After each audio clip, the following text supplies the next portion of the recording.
Now next organ system is the nervous system. This is a picture of nervous system. आप देख सकते हो nervous system में हम ब्रेन, स्पाइनल कॉर्ड जो कि स्पाइनल कॉलम के अंदर होती है, एक थिक थ्रेड की तरह होती है जो उसको हम स्पाइनल कॉर्ड कहते हैं, यानी कि ब्रेन, स्पाइनल कॉर्ड, और इसके साथ बहुत सारी nerves all over the body जो नर्व्स फैली होती हैं उनके बारे में हम स्टडी करते हैं। ये ब्लू कलर की नर्व्स हैं जो आपको दिख रही हैं, ये पूरे बॉडी में स्प्रेड या फैली होती हैं।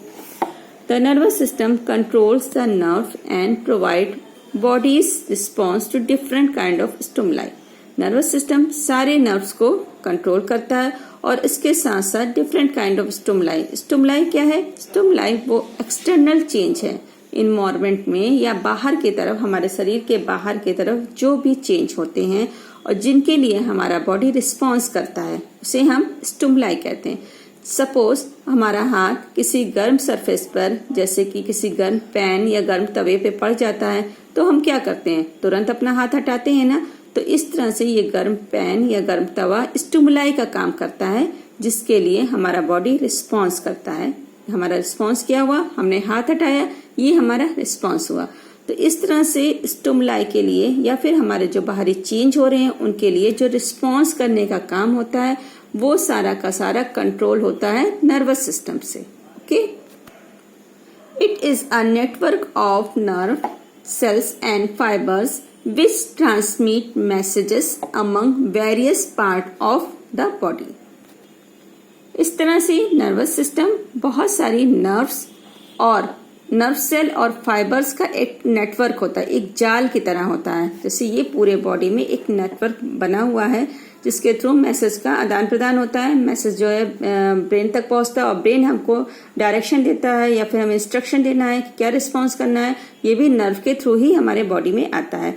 तो इस तरह नर्वस सिस्टम जो है बहुत सारे नर्व्स और फाइबर्स का एक नेटवर्क होता है जो कि ट्रांसमिट करता है मैसेज को बॉडी के बहुत सारे पार्ट्स में, अलग अलग पार्ट्स में, कि किस तरह से हमें रिस्पॉन्स करना है। अब जैसे हमारा हाथ किसी गर्म सरफेस पे जब पड़ता है तो वो मैसेज नर्व्स ही लेकर के ब्रेन तक जाती है। ओके, अब ब्रेन ये मैसेज लेके ब्रेन को पहुंचाती है और ब्रेन हमको इंस्ट्रक्शन देता है या फिर हमें बताता है कि हमें क्या रिस्पॉन्स करना चाहिए। और वो रिस्पॉन्स करने का जो मैसेज है वो भी नर्व ही लाती हैं। वो नर्व उस मैसेज को ब्रेन से लेकर के आती है और हमारे उस बॉडी पार्ट तक आती है जिसको रिस्पॉन्स करना है। इस तरह से हम अपना हाथ हटाना है तो ये रिस्पॉन्स हमें कहाँ से मिला? ब्रेन से ही मिला। और किसके थ्रू मिला? नर्व के थ्रू मिला। Okay, it coordinates the voluntary and involuntary action. इस तरह से ये कोऑर्डिनेट करती है या तालमेल बैठाती हैं। वॉलेंट्री यानी कि ऐसे एक्शन जो कि हम सोच समझ के करते हैं। सोच समझ के हम कौन से एक्शन करते हैं? जैसे कि लिखना है, पढ़ना है, ये वॉलेंट्री एक्शन होते हैं जिनको हम अपनी इच्छा से करते हैं, सोच समझ के करते हैं।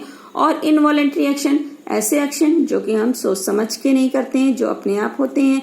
जैसे हमारे आंखों के सामने अचानक से कुछ आ जाता है तो हमारी पलकें झपक जाती हैं, ये क्या है? ये इनवॉलेंट्री एक्शन है। तो जितनी भी वॉलेंट्री एक्शन जो हम सोच समझ के कर रहे हैं और इनवॉलेंट्री एक्शन जो कि हम सोच समझकर नहीं करते, लेकिन फिर भी ये सारे के सारे एक्शन कंट्रोल में होते हैं किसके? नर्वस सिस्टम के। नर्वस सिस्टम इनको कोऑर्डिनेट करता है, इनको तालमेल बना के रखता है। The main organs are brain, spinal cord and nerves. इस तरह से नर्वस सिस्टम के मेन ऑर्गन है ब्रेन, स्पाइनल कॉर्ड और ये सारी नर्व्स।